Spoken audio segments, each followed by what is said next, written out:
The letter had no salutation. Just her name, and, below it, a summons. Eleanor Vane read it 3 times at the kitchen table of her lodgings in Marylebone, in the particular grey light of a November morning that made everything look like a verdict. The paper was heavier than any paper she had ever held.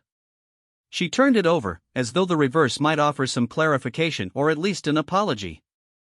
It did not. She folded it back along its existing crease, the crease of someone who had folded many such letters, someone for whom this weight of paper was simply paper, and placed it in her coat pocket. She was still placing things in her coat pocket, mentally, when she arrived at the wrong room.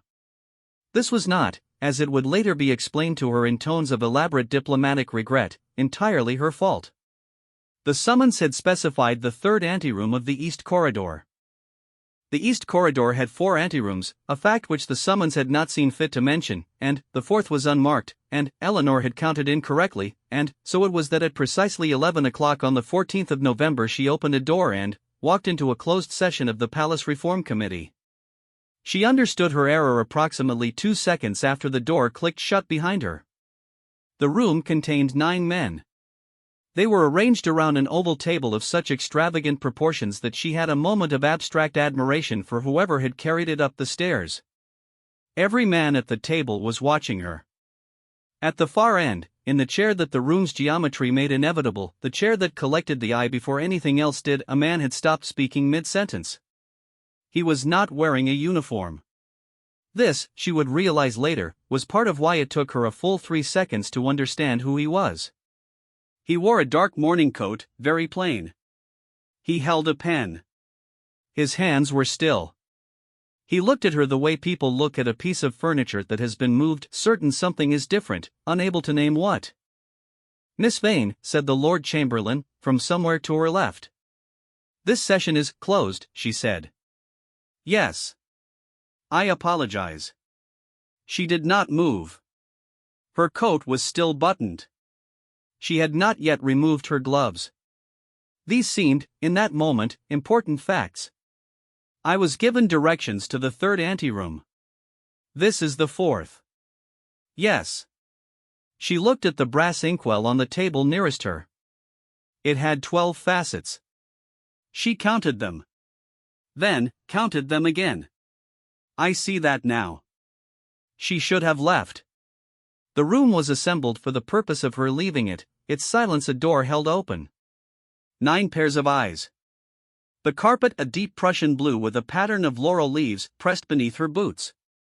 It was the man at the far end who did not look away. The Lord Chamberlain was saying something about the correct anteroom. Eleanor was watching a man with still hands and a plain coat who had not yet moved his gaze, who appeared to be, and she could find no more accurate word for it, waiting. Not for her to leave. Simply waiting. As though time were something he kept in his own pocket and could spend as he chose. She counted the inkwell's facets a 3rd time. Then, Miss Vane. Not the Lord Chamberlain. The man at the far end. "You've been in the archives." He said it as a statement of fact. His voice was even. Not loud. The Reform Commission's document review. She had. For 11 months. "Yes, Your Royal Highness." Every person at the table wrote something down. Eleanor put her pen on the table. The prince looked at it. Then, at her.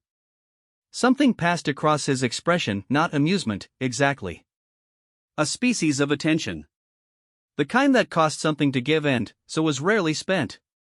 "The Enclosure Acts Review," he said. Volume 4. "There's an index error in the parliamentary cross-references. Pages 81 through 93. He paused. "You found it." She had found it. 7 months ago. She had filed a correction notice. She had not expected anyone in this room to know that. "I did," she said. "Sit down, Miss Vane." The Lord Chamberlain made a sound. "There's a chair," the prince said mildly, near the window. He looked back at his papers. "The committee will benefit from a second opinion on the archival methodology." No one spoke. Eleanor did not look at the Lord Chamberlain. She crossed the roomy carpet, candlelight, 9 men watching her not watch them, and she sat down in the chair near the window, and she took out her pen, and she opened her notebook, and she waited. An hour and 40 minutes later, when the session closed and the room began to empty, the Lord Chamberlain touched her elbow and began to speak. "Leave her," said the prince, without looking up from the table. The Lord Chamberlain left. Eleanor sat in the chair near the window. Outside, the November fog had moved closer. A coal barge on the Thames, barely visible. The room was very still. "You didn't write anything down," he said, "for the first 20 minutes. "No." "Why not?" She considered the question honestly. Lord Hargreaves was reciting the same argument he'd given in the April session. "I didn't need to write it again." He looked up then. Directly. The attention was, there was no other word, specific. As though she were a document he had been asked to read carefully. "You've attended these sessions before," he said. "I've read the transcripts," she said. "All of them." It was part of the archival brief. A pause. He wrote something. "You found the index error in volume 4. I found 12 errors in volumes 1 through 6. He stopped writing. "I filed correction notices for all of them." She met his gaze. It cost her something, but she met it. "The notices are in the second archive drawer, filed under Parliamentary Administration, subsection C." He was quiet for a moment. "Were they actioned?" "No." He looked at her. She looked back. The fog pressed against the window glass. "They will be," he said. She walked home through streets that smelled of coal smoke and wet stone, and she was 3 blocks from her lodgings before she noticed she was not rehearsing her departure. This was unusual. She always rehearsed her departure. He had remembered her name. That was the first problem. Not Miss Vane. Her name.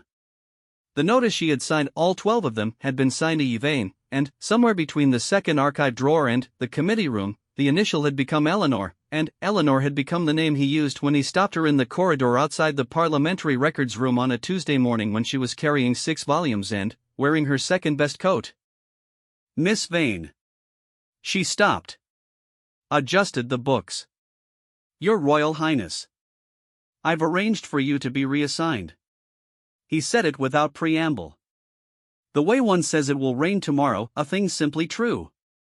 The reform initiative requires someone with direct access to the archival records. The Lord Chamberlain has agreed. She waited for the rest of the sentence. The part where her role was defined. The part where she was assigned to someone else, some committee member who would direct her work. The rest of the sentence did not come. "You'll report to the correspondence room each morning," he said. 9 o'clock. She said, "I currently begin at 8. "Then, begin at 8, he said, without the faintest adjustment of tone, "and I'll see you at 9. He was already walking. She stood in the corridor with 6 volumes and her second-best coat and the very specific bewilderment of a woman who has been given exactly what she did not know she wanted, and she did not know what to do with it. She looked at the chair rail running the length of the corridor wall. Oak. She counted the panels between her and the nearest doorway. 7. She went back to work.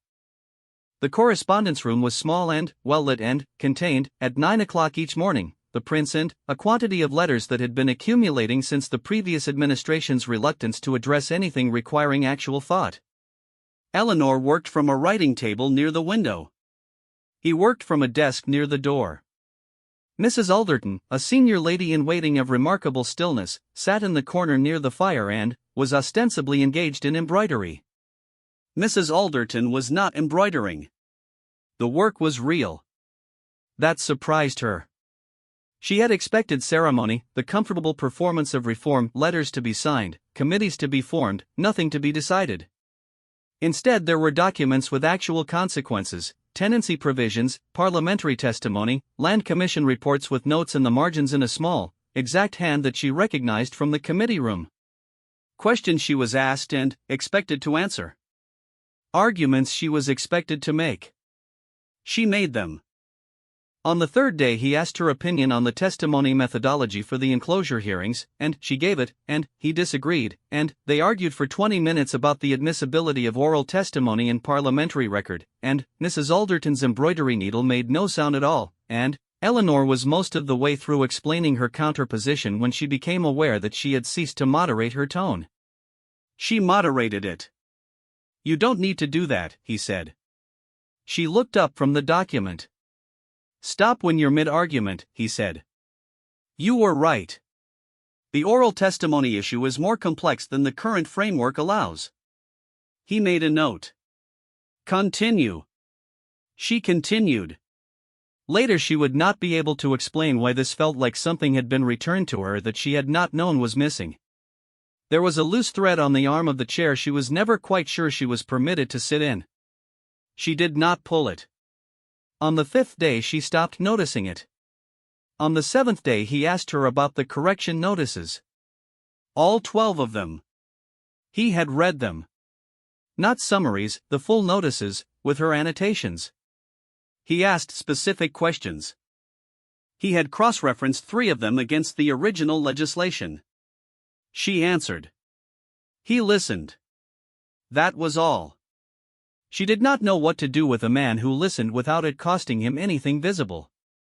She kept waiting for the register to shift, for the moment when attention became performance, when consideration became condescension dressed in better clothes. She knew that register. She had been living in it for 7 years. She knew precisely how long the warmth lasted before it curdled into the particular coldness of a man who remembered, suddenly, that she was in his employ. It did not come. This was worse, in certain respects, than if it had. On Friday afternoon he said, without looking up from his correspondence, "You grew up in Lincolnshire." She stopped. "The correction notice for Volume 3, he said. "You cited the 1867 Enclosure Act amendment as it applied to the East Midlands parishes. The specific detail, the tithe register cross-reference, is not in any of the standard sources. It's the kind of thing you know because you lived near it." A pause. "Curtin and Lindsay," she said. He nodded once, as though confirming something he had already suspected. He did not ask anything further. He did not say how interesting or what a long way you've come, which were the things men in this building usually said, in tones of generous condescension. He simply wrote it down, in that small exact hand, on a document she could not see, and returned to his correspondence. She walked home through the November fog. She was not rehearsing her departure. She had not been rehearsing it for 3 days, which was the longest she had gone without it since she first came to London at 22 with 2 trunks and what remained of her blood money, and she stood at the corner of Marylebone High Street in the cold and tried to locate the precise moment it had stopped. She couldn't find it. She walked home faster. The East Gallery was supposed to be empty. Eleanor discovered this fact after she had already been inside it for 40 minutes, cataloguing the portraits in the second alcove, when she heard footsteps unhurried, even, and looked up to find the prince standing at the far end of the room with the expression of a man confronted by a scheduling anomaly he had no particular interest in resolving. "Miss Vane." "Your Royal Highness." She indicated the portrait behind her, a third-rate naval officer with an expression of magnificent bad temper. "I was assigned this section for the week. If you require the gallery, I don't require the gallery," he said. "I was told it was unoccupied." He considered this. Evidently not. He did not leave. He walked instead to the first alcove and looked at the portrait there with what she had come to recognize as his actual attention, the kind that cost something. She returned to her catalogue and tried to be professionally invisible, which was a skill she had spent years perfecting, and which was not working. "Do you know who this is?" he said. She looked at the portrait in the first alcove. A young man. Mid-20s, perhaps. Military uniform of a type that had not been in use for 40 years. The face had a quality she had noticed in perhaps a third of the portraits in this gallery, the look of someone performing a role they had not chosen and had decided to perform with absolute correctness. "No scenes showing." "The plaque has been removed," she said. "Yes." He looked at it for another moment. "My great-uncle." Second son. He died at 31. A pause. He wanted to be a civil engineer. Roads, specifically. He spent 20 years building the infrastructure for a duchy he never inherited instead. She said nothing. He was extraordinarily good at it, the prince said. By all accounts. He turned from the portrait. There are no letters. No diaries. Just the roads, and the portrait, and the removed plaque. Eleanor looked at portrait number 7 in the second alcove. A minor cousin, unnamed on the plaque, looking slightly to the left of where the painter had wanted. She had been returning to this portrait all week without being able to say precisely why. My father was a clergyman, she said. She had not planned to say this. He had 1,200 books. He had read all of them.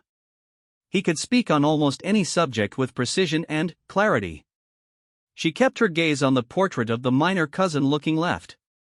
He did not know my name until I was 9. There were 4 of us, you see, and we were all girls, and he found this difficult to navigate. A long silence. Not uncomfortable. That was the remarkable thing. She waited for the discomfort of having said too much, in the wrong room, to the wrong person. It did not arrive. He read, the prince said, 1,200 books. Yes. And did not know your name. Eleanor, she said. It took him a further 2 years to use it reliably. She turned then, and found him watching her with an expression she had not seen before. Not pity, she knew what pity looked like, and this was entirely unlike it. Something quieter. The look of a man who has been handed information that sits precisely alongside something he already knew. My father, he said, knew every head of state in Europe by Christian name, and the name of every horse in the royal mews, and I think if I had disappeared for a fortnight he would have found it inconvenient. He paused. Not distressing. Inconvenient. Portrait 7. Minor cousin. Looking left. She heard her own breathing. The afternoon light, gray, November, coming through the high gallery windows in long flat obliques, moved across the floor between them without instruction. Eleanor, he said. Not Miss Vane. Not with any change of expression. Quietly, as though testing whether the word was accurate. As though he had been holding it and wanted to know its weight. She said nothing. She did not need to. Behind them, somewhere deep in the palace, a door closed on a gust of wind. The draft reached the gallery and moved the papers on her catalogue table. She turned and straightened them, 1 page at a time, until they were exactly as they had been. She did not look at him. She did not say anything further. She walked home at 5 o'clock with the feeling of someone who has set down a weight they have carried for so long they had forgotten it was heavy. She slept without dreaming of the door. The announcement was in the morning papers before she had finished her tea. She read it twice. She read it a third time because the second reading had not fully resolved, like a word looked at too long until it becomes a stranger to its own meaning. Lady Sophia Ravenel. The 3rd daughter of the Earl of Cheltenham. Sources close to the palace confirm ongoing discussions regarding a formal arrangement. Eleanor set the newspaper down on the kitchen table beside her cooling cup. The paper was heavier than usual. Or her hands were lighter. She dressed and walked to the palace in the ordinary way, through ordinary streets, with the ordinary smell of coal smoke and November whetstone and the bread from the bakery on Duchess Street that she walked past every morning and had never once gone inside. She counted her steps from the corner. She reached 214 and stopped counting. The palace corridors had a particular quality of morning that she had learned over 11 months. The light came through the east windows first and made the stone floors look like water. She had found this beautiful, once. She noticed now that she was finding it beautiful again and that this seemed like the wrong morning to find anything beautiful. Mrs. Alderton was waiting near the correspondence room. Not inside. Near. This was new. Mrs. Alderton had the look of a woman delivering a verdict she considered merciful, which was the look Eleanor had most reason to fear. She was perhaps 60. She had been at court for 30 years, which meant she had survived 6 private secretaries, 3 reformations of the household staff, and at least 1 constitutional crisis. She wore this history with the lightness of someone who has decided that most things resolve themselves and the ones that don't are instructive. "My dear," she said. Eleanor stopped. "You have been very discreet," Mrs. Alderton said. The word discreet landed carefully, like something placed rather than dropped. "And you are clever, which is a separate thing, and you have done excellent work." She paused. "These facts are known." Eleanor waited. "Lady Sophia Ravenel," Mrs. Alderton continued, "has an estate in Wiltshire, 2 uncles in the House of Lords, and a mother who has been managing this outcome since Lady Sophia was 17. She looked at Eleanor with the particular steadiness of a woman who has been kind all her life and finds it no less expensive for having practiced it. The advisory council has been persuasive. The corridor carpet was a deep Prussian blue with a repeating pattern of acanthus leaves. Eleanor counted the leaves in one repeat. 7. She counted the repeats to the archive door. 8. She breathed evenly. "I understand," she said. "I thought you would." Mrs. Alderton touched her hand gloved, briefly. "I am sorry for it." Eleanor thanked her. She was not sure what she was thanking her for. The information. The gentleness of the delivery. Something. She went to work. She worked through the morning. She worked through the hour when the prince usually arrived and did not arrive, and she worked through the hour after that, and she did not look at the door more than was necessary to verify it had not opened. She catalogued 17 letters. She cross-referenced 4 archival documents. She wrote 2 correction notices for a new volume of parliamentary testimony that had arrived from the Lord Chamberlain's office. At 1:30 the door opened. She knew his footsteps. She had not known until this moment that she knew his footsteps. "Miss Vane." She did not look up immediately. She finished the sentence she was writing. Then, she looked up. He was standing in the doorway. He had been somewhere else this morning. There was the quality of recently managed ceremony about him, the faint constrainedness of a man who has spent hours being watched very carefully. His expression was composed. She had become, over 11 months, capable of reading the difference between his composure and his actual feelings, and she was not doing that now. She was not doing it because she did not want to know. "Are you well?" he said. She looked at him. "Yes," she said. A pause. They both knew she was lying. He looked at her and she looked at him, and the morning paper sat in her coat pocket, folded along a crease she had made at the kitchen table with her lighter hands, and neither of them said so. "Good," he said. Quietly. "And, then, the Wiltshire testimony cross-reference. I'll need it by Thursday." "I'll have it ready Wednesday," she said. He nodded. He did not move. She returned to her document. He stood in the doorway for another moment. She felt it, the way you feel a change in light, and then he was gone, and the door was closed, and the correspondence room had the quality of a room in which something has just not happened. She finished the letter. She wrote the correction notice. She ate nothing at luncheon and did not notice. At 6 o'clock she walked home through streets that had gone dark, and she thought, with great clarity and no drama whatsoever, about the particular relief of invisible women. The ease of it. The way you could move through rooms without consequence, make decisions without stakes, exist without cost to anyone. She had spent 7 years being good at that. She thought about Mrs. Alderton's hand on hers. The specific weight of it. The way a kind person delivers a verdict they believe is inevitable, not because it is right but because they have accepted the limits of what they can change. She thought about Portrait 7. The minor cousin looking left. She thought about her father's 1,200 books.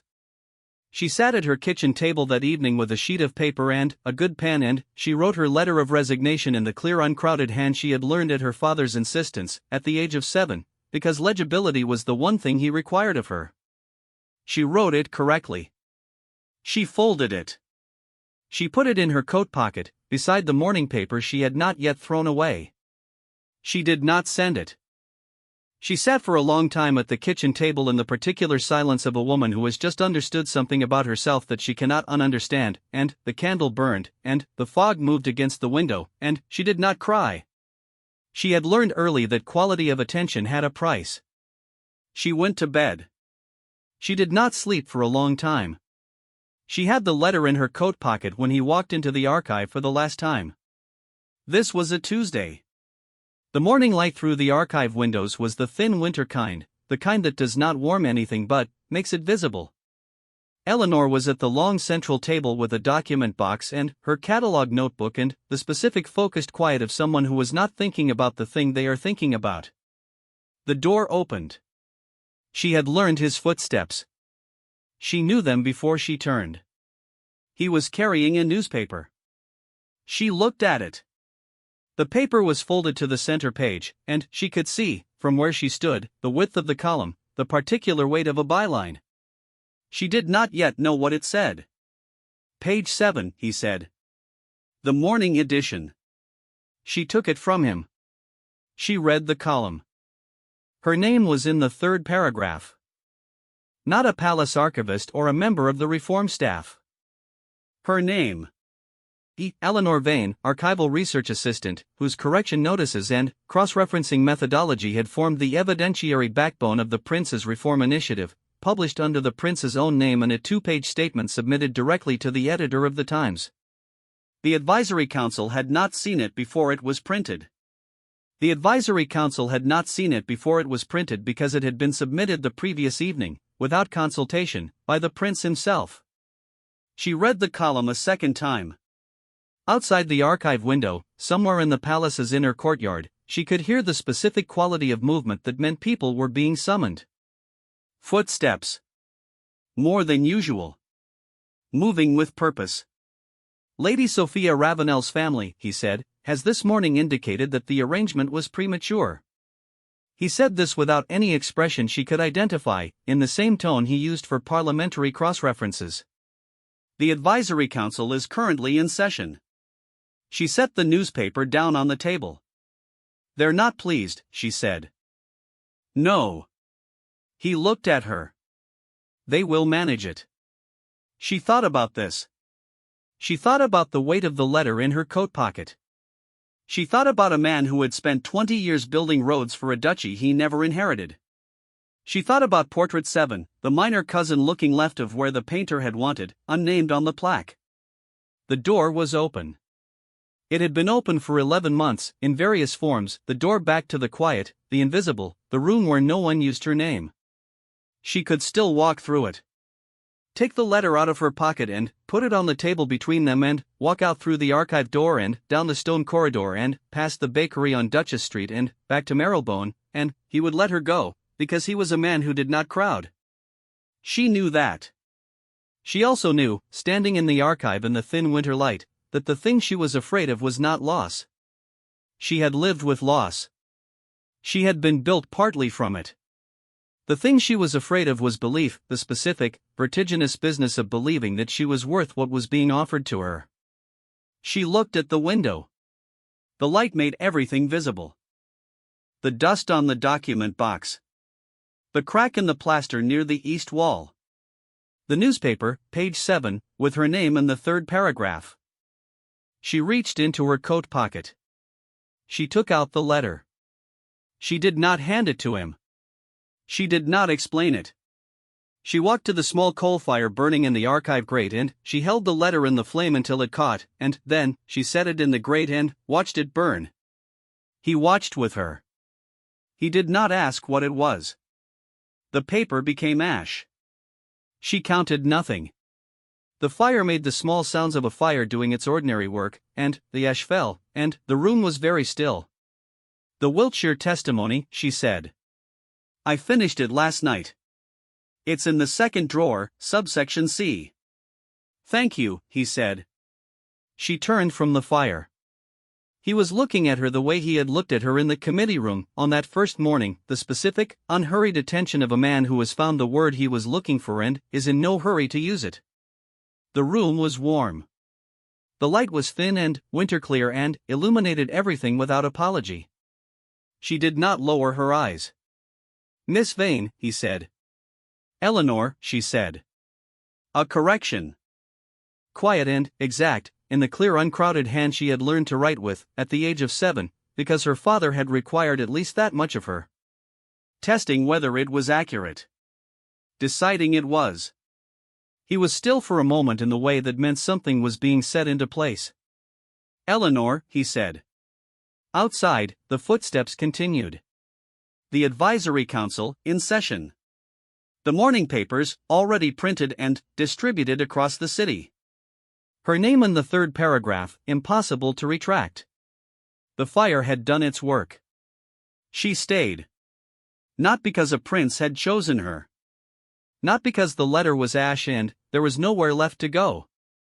Because she had stood at the kitchen table in Marylebone the previous night and understood, finally, in the silence of the candle burning down, that her father's inattention was not a verdict. That 7 years of invisible rooms were not a verdict. That the correction notices, all 12 of them, filed in the second drawer, subsection C, unactioned for months, had been correct. Had always been correct. The room held her as though it had been expecting her. She looked at him and he looked at her, and the thin winter light came through the archive windows and made everything visible and nothing cold, and she thought of the minor cousin in the 7th portrait, looking left of where the painter had wanted, and she thought, perhaps that was simply where the light was. She did not dream of departure again.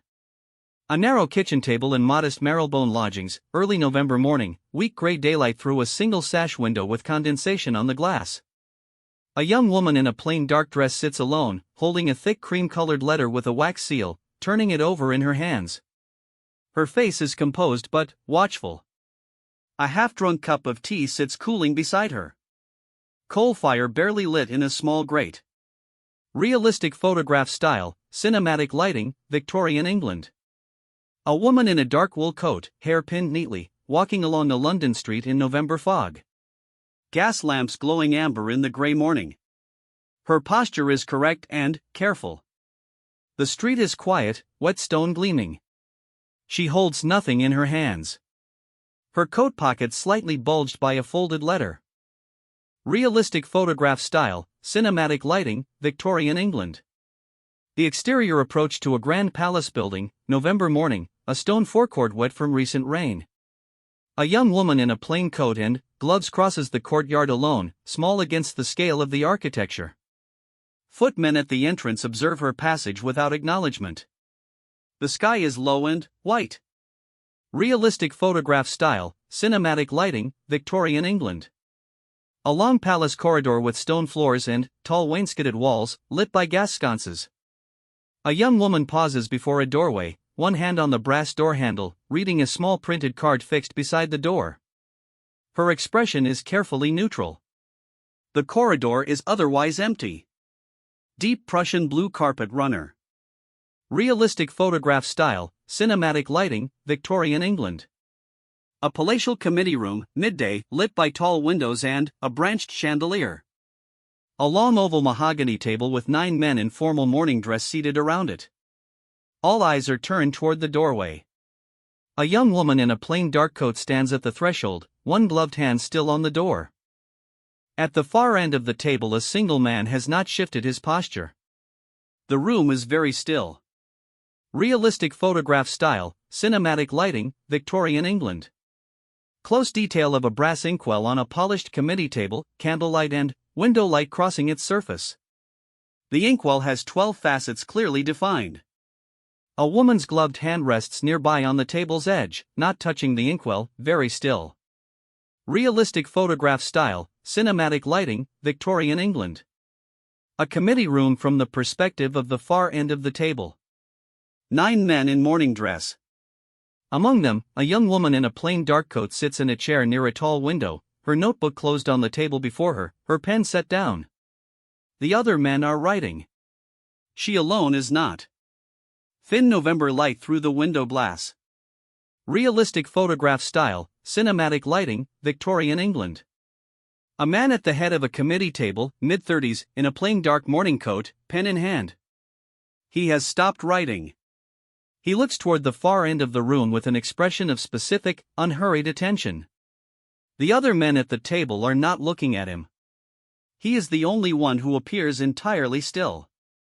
Realistic photograph style, cinematic lighting, Victorian England. A committee room, the session continuing. A young woman seated near a window with a notebook open before her now, writing. The men at the table are engaged in discussion. At the far end, a man in a plain morning coat listens. A shaft of grey winter light crosses the floor between them. Realistic photograph style, cinematic lighting, Victorian England. A large committee room beginning to empty, men in morning dress gathering papers and moving toward the door. At the table, a young woman remains seated near the window, her notebook before her. An older gentleman in ceremonial dress has paused beside her, one hand raised in a gesture of instruction. She is still. Realistic photograph style, cinematic lighting, Victorian England. A committee room now nearly empty. At the far end of the long oval table, a man in a plain morning coat remains seated, papers before him. Across the room, a young woman in a plain coat sits near the window. Between them, the empty table. Coal fire in the marble grate behind him. The afternoon light gray and flat through tall windows. Realistic photograph style, cinematic lighting, Victorian England. Two figures in a large empty committee room, a man at the far end of the table and a woman near a window, the length of the mahogany table between them. He has turned to look at her. She meets his gaze. The room has the quality of a place that has been recently full and is now very still. Realistic photograph style, cinematic lighting, Victorian England. A London street in heavy November fog, early evening. A young woman in a dark coat walks alone on a wet pavement, gas lamps making halos in the gray air. She is not hurrying. Her expression is interior, thoughtful. Other pedestrians move past her as shapes in the fog. Realistic photograph style, cinematic lighting, Victorian England. A modest Marylebone Street corner at dusk, gas lamps newly lit, fog thickening. A young woman in a dark coat stands still at the corner, not crossing, not moving, looking ahead at nothing in particular. The street is quiet. Her breath is faintly visible in the cold air. Realistic photograph style, cinematic lighting, Victorian England. A palace corridor, morning, weak winter light from tall windows. A young woman carrying a tall stack of 6 leather-bound volumes walks along the corridor, her posture careful under the weight. Her coat is plain, her hat neat. A man in a dark morning coat approaches from the far end. The corridor is otherwise empty. Deep blue carpet runner on stone floors. Realistic photograph style, cinematic lighting, Victorian England. Two figures in a palace corridor, a man and a woman, stopped in conversation. She holds a stack of 6 volumes, still holding them. He stands easily, without any performance of his station, hands at his sides. The corridor stretches away behind them both. Gray morning light from high windows. Realistic photograph style, cinematic lighting, Victorian England. A small well-lit room in a palace, morning. A writing table near a tall window, another larger desk near the door. Coal fire lit in a white marble grate. A woman in a plain dark dress is seated at the writing table, a document before her. An older woman in court dress sits in a chair near the fire, embroidery in her hands. The room is warm and orderly. Realistic photograph style, cinematic lighting, Victorian England. A palace correspondence room, morning. A man in a plain dark morning coat works at a desk near the door, writing, his concentration complete. Near the window, a young woman in a plain dress works at a smaller writing table, her posture upright. Between them the room holds the quiet of shared concentrated work. Coal fire. Thin winter light. Realistic photograph style, cinematic lighting, Victorian England. A writing table near a palace window, documents spread across it. A woman's hands, unloved now, working, hold a pen over an open document, mid annotation. The handwriting is small and exact. Outside the window, the November fog. Candle burning to supplement the failing daylight. Realistic photograph style, cinematic lighting, Victorian England. Two figures in a palace correspondence room, a discussion in progress. The woman has turned from her writing table toward the man at the larger desk. Her posture is forward, direct. He listens with his pen still. An older woman at the fire has her embroidery needle paused. The room holds the quality of an argument being made and actually heard. Realistic photograph style, cinematic lighting, Victorian England. A wooden chair arm in a palace correspondence room, close detail, candle and firelight. The upholstery is dark green fabric. At the edge of the seat arm, a single thread has worked loose from the weave. A woman's gloved hand rests near it on the arm, fingers still, not touching the thread. Realistic photograph style, cinematic lighting, Victorian England. A palace corridor in late afternoon, gaslight warming the stone. A young woman walks alone, coat on, making her way toward the outer doors. Her pace is even. The corridor is empty ahead of her. The expression on her face is that of someone reckoning with the contents of a very quiet thought. Realistic photograph style, cinematic lighting, Victorian England. London streets at dusk, fog beginning to gather, gas lamps lit. A young woman in a dark coat walks through quiet residential streets. Her gait is unhurried. She is not rehearsing anything. The fog softens the edges of the buildings around her. Realistic photograph style, cinematic lighting, Victorian England.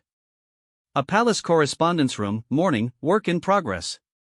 Documents spread across both tables. A man and a woman are working in the same room, not speaking, each absorbed.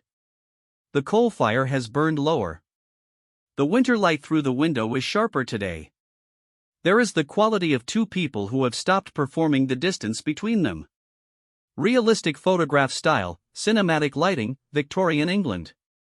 A palace desk, close detail. A document covered in annotations in a small precise hand. In the margin beside a key paragraph, a line has been drawn and a question added. The paper is old and dense with text. A pen rests across the page.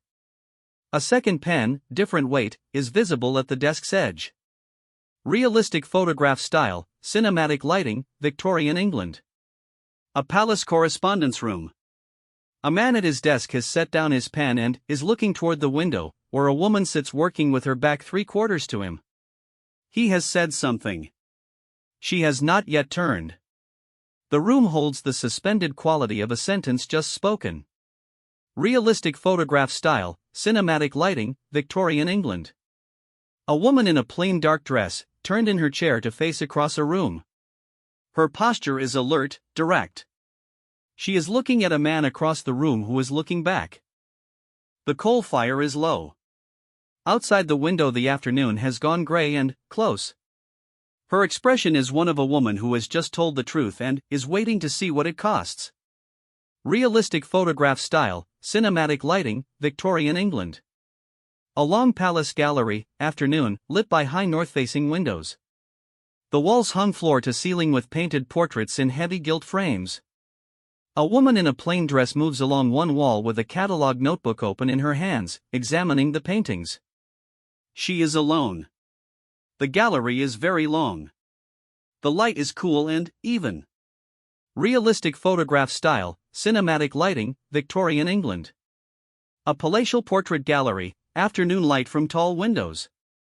A woman at a writing table placed against the gallery wall works on a catalog, documents around her. In the far distance of the gallery a man has entered. He stands looking at a portrait in the first alcove. She has not looked up. Realistic photograph style, cinematic lighting, Victorian England. A portrait gallery, the first alcove.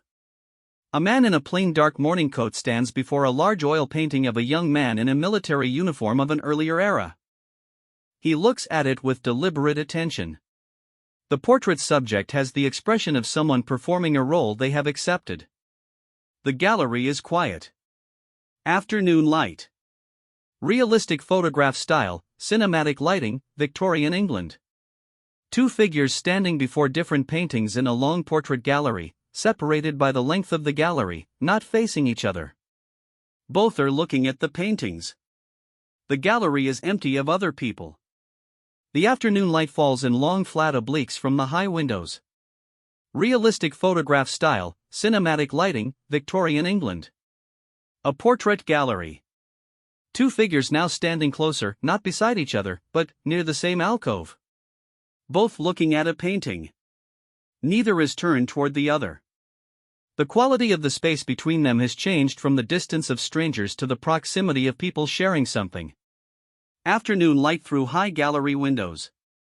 Realistic photograph style, cinematic lighting, Victorian England. Close detail of a painted portrait in a palace gallery. A young man, mid-20s, in a military uniform of 40 years past.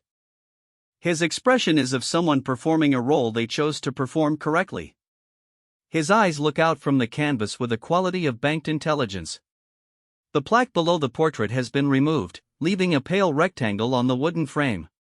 Realistic photograph style, cinematic lighting, Victorian England. A portrait gallery alcove. A woman in a plain dark dress stands looking at a small portrait of a minor figure, a young man looking slightly to the left of the painter's intended gaze. Below the painting, a simple plaque gives no name. She has been looking at this portrait for some time. The light is even and cool. Realistic photograph style, cinematic lighting, Victorian England. Two figures in a portrait gallery, now standing at adjacent alcoves, engaged in conversation. Neither is facing the paintings any longer. The man has his hands clasped behind his back. The woman holds her catalog notebook but has stopped writing. The gallery is completely empty around them. Long afternoon light. Realistic photograph style, cinematic lighting, Victorian England. A portrait gallery, late afternoon.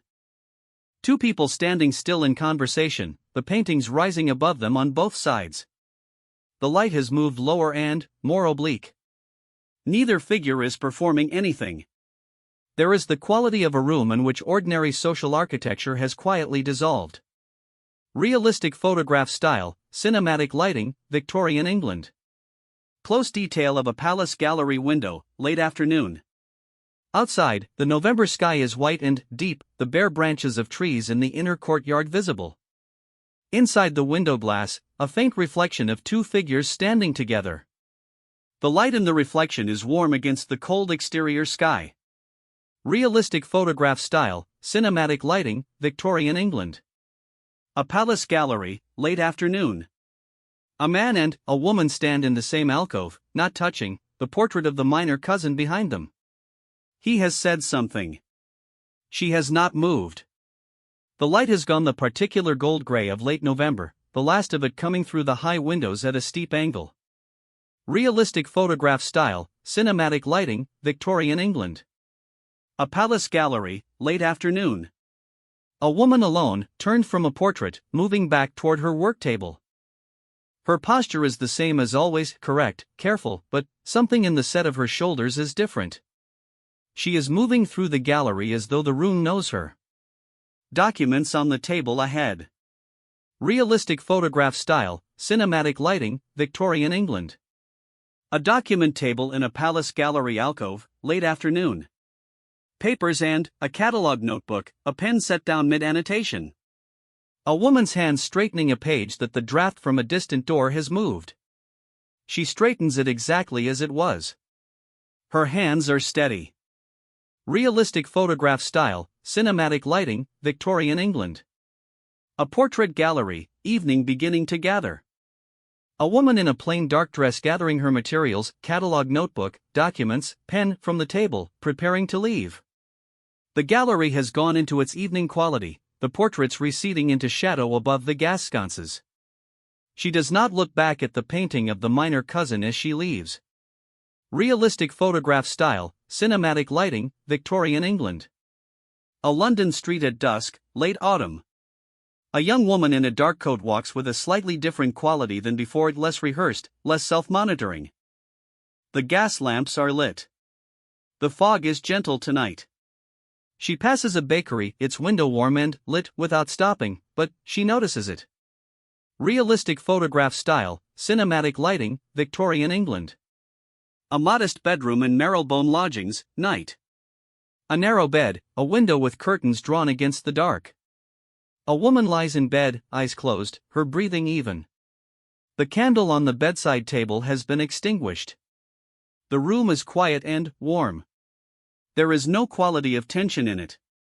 Realistic photograph style, cinematic lighting, Victorian England. A modest Marylebone kitchen, early morning, before dawn fully breaks. A woman in a plain dressing gown and wrapper sits at the kitchen table with a newspaper, the morning edition just delivered.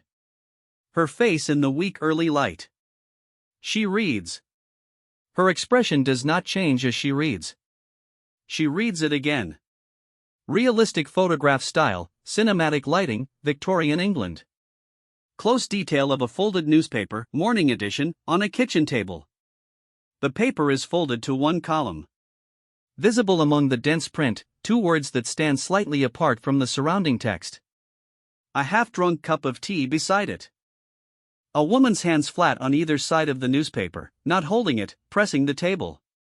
Realistic photograph style, cinematic lighting, Victorian England. A woman dressing in modest Marylebone lodgings, early morning, buttoning her coat in a narrow mirror. Her face in the mirror is the face of someone managing a very calm interior situation with the tools available. Her reflection is precise and slightly distant from herself. Realistic photograph style, cinematic lighting, Victorian England. A London street in early November morning, fog not yet lifted, a woman walking alone. Same street she walks every morning, the gas lamp still lit, the pavement wet. She passes without her usual counting. Her pace is steady. She is not thinking about the bakery. Realistic photograph style, cinematic lighting, Victorian England. A palace corridor, morning, earlier than usual. The corridor empty except for a single figure, a woman in court dress, late middle age, standing very still near the door of the correspondence room. She is not inside the room. She is waiting beside it, her hands folded. Her expression is careful and kind in the way that preparedness is kind. Realistic photograph style, cinematic lighting, Victorian England. Two women in a palace corridor, one in a plain dark dress, one in court attire. The older woman has taken the younger woman's gloved hand briefly. Their faces are close and quiet. The corridor is empty. The blue carpet runner between them. Realistic photograph style, cinematic lighting, Victorian England. A palace corridor, a woman alone after a difficult conversation, standing very still. Below her feet, a deep Prussian blue carpet with a repeating pattern of acanthus leaves, each leaf clearly defined. She is looking down. The corridor stretches in both directions, empty. Realistic photograph style, cinematic lighting, Victorian England. Close detail of a palace carpet, deep Prussian blue, a repeating pattern of acanthus leaves. The leaves in one repeat are precisely rendered.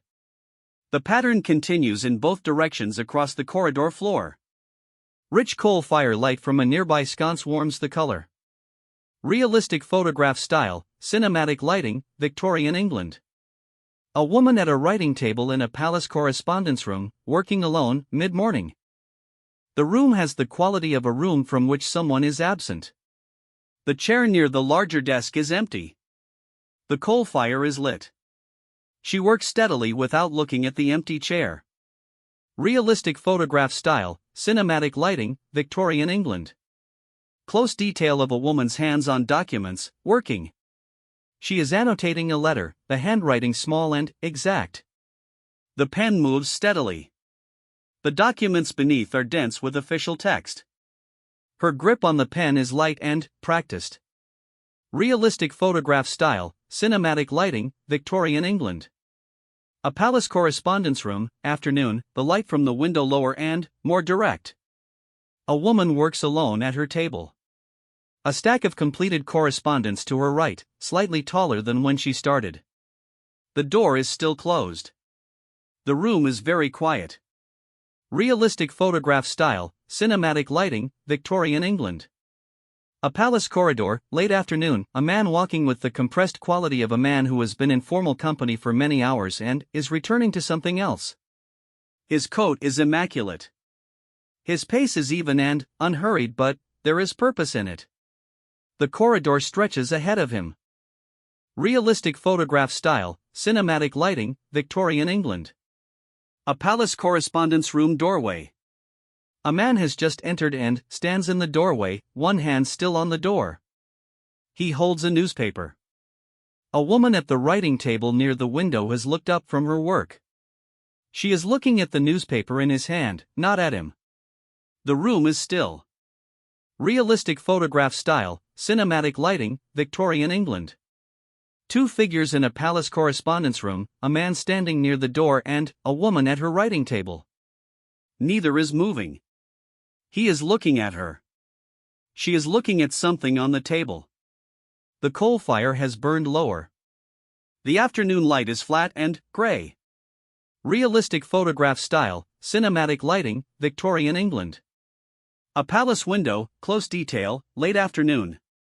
Outside, bare November trees in a courtyard, the sky white and lowering. The glass is cold, slightly misted at the edges. The interior light coal fire, one candle, makes the world outside look further away than it is. Realistic photograph style, cinematic lighting, Victorian England. A palace correspondence room, a man and a woman. He is near the door, she at her table.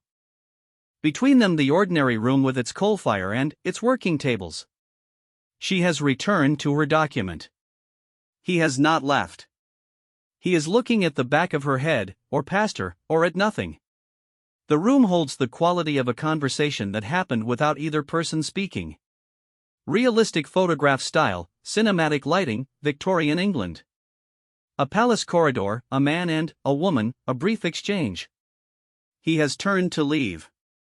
She has already turned back to the direction she was walking. Both are composed, precisely so. The corridor is empty. The gas sconces make clean circles of warm light on the stone floor. Realistic photograph style, cinematic lighting, Victorian England. London streets at dusk, a woman in a dark coat walking home.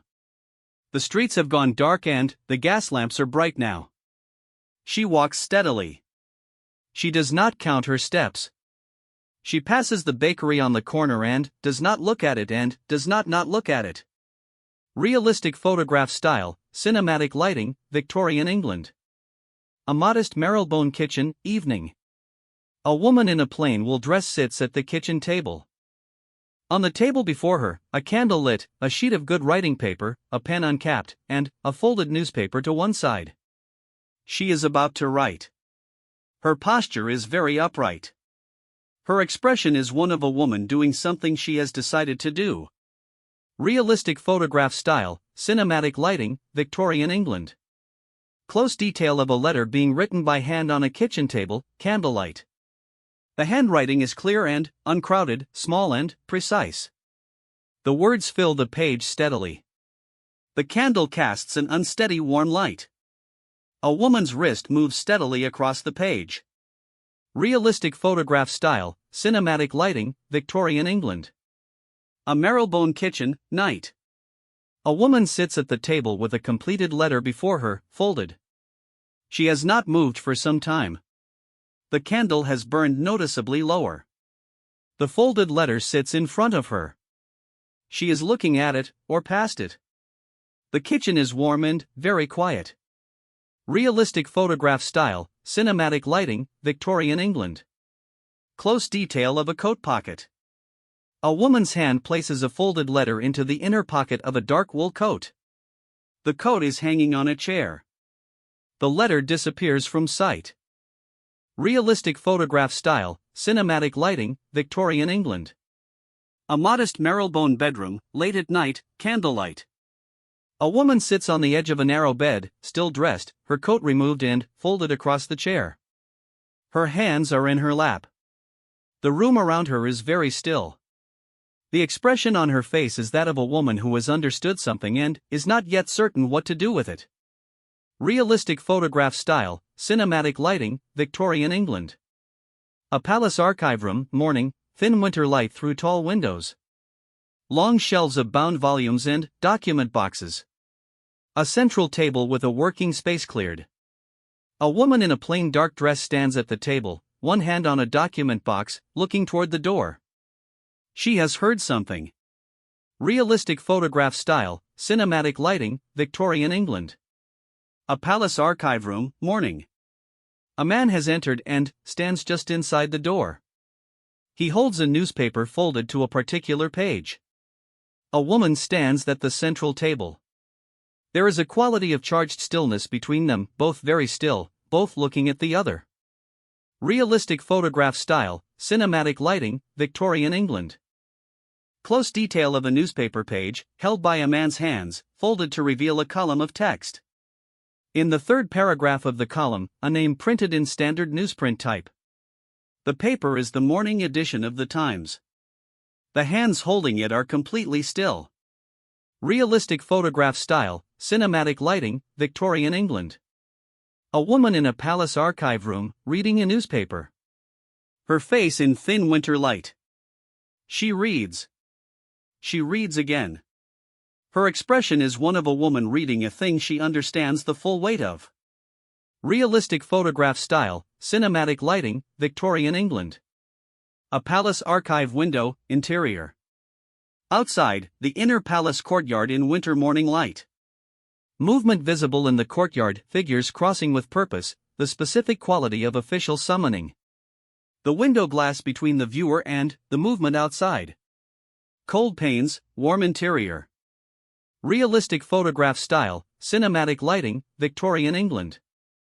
A palace archive room. A man and a woman in the middle of the room, not near the door and not near the table, standing in the space between. He has just said something. Her expression has settled from shock into a specific, clear-eyed attention. Realistic photograph style, cinematic lighting, Victorian England. A small coal fire in a palace archive room, close detail.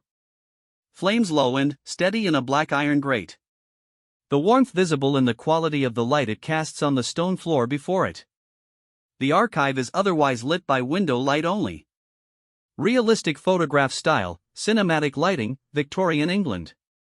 A woman in a palace archive room, standing before a small coal fire in a black iron grate. She holds a folded letter. Her hand is extended toward the flame. The letter has begun to catch, one edge beginning to blacken and curl. She watches it. Her expression is calm. Realistic photograph style, cinematic lighting, Victorian England. Close detail of a letter burning in a grate. The paper blackens from the edges inward, the flame clear and small. The writing on the paper, visible for one more moment, is a clear, uncrowded hand. The ash forming is clean and gray.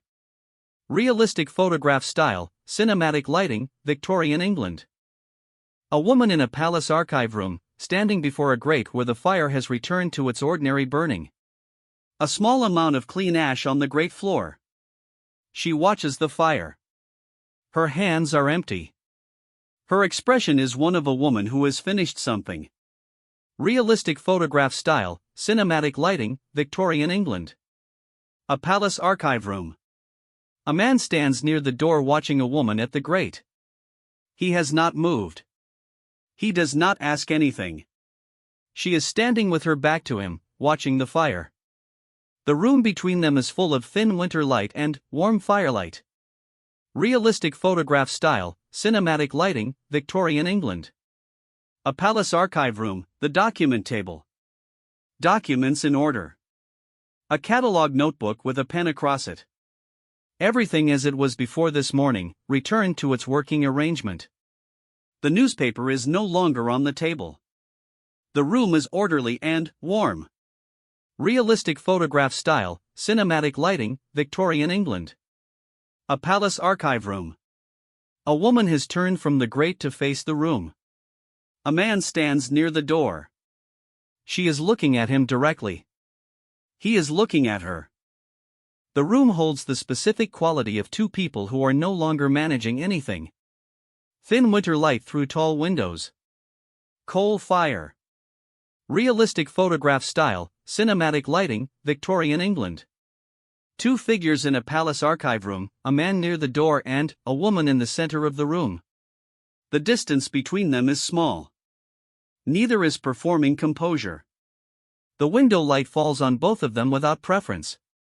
Realistic photograph style, cinematic lighting, Victorian England. Close detail of a woman's face in thin winter light, a palace archive room.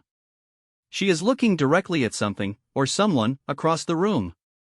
Her expression has the particular quality of a woman who has decided what she is worth, and has not flinched from the number. Realistic photograph style, cinematic lighting, Victorian England. A palace archive room, the fire in the grate, the window light on the stone floor, two figures, a man and a woman, standing in the space between the shelves and the central table. Not touching. The room is warm and still. Outside the window, the winter morning continues without them. Realistic photograph style, cinematic lighting, Victorian England. A portrait gallery, late in the day, the lights beginning to be lit by a footman who moves through with a taper. The portraits recede upward into shadow. In the second alcove, a small painting of a minor young man, unnamed, looking slightly to the left of the painter's intended gaze. In the quiet light, the direction of his gaze looks less like inattention and more like choice. Realistic photograph style, cinematic lighting, Victorian England. A Marylebone Street, early evening, a woman walking home in a different quality of step than she walked to work. The gas lamps making their ordinary halos. The fog gentle. The bakery on the corner with its warm lit window. She looks at it, briefly, as she passes. Not stopping. But, looking. Realistic photograph style, cinematic lighting, Victorian England. A modest Marylebone bedroom, night, the window dark. A narrow bed, a candle burned to its last inch on the nightstand. A woman asleep, her face turned to one side, deeply still. The room holds the particular quiet of a person who is not waiting for anything. No dream of departure. Realistic photograph style, cinematic lighting, Victorian England.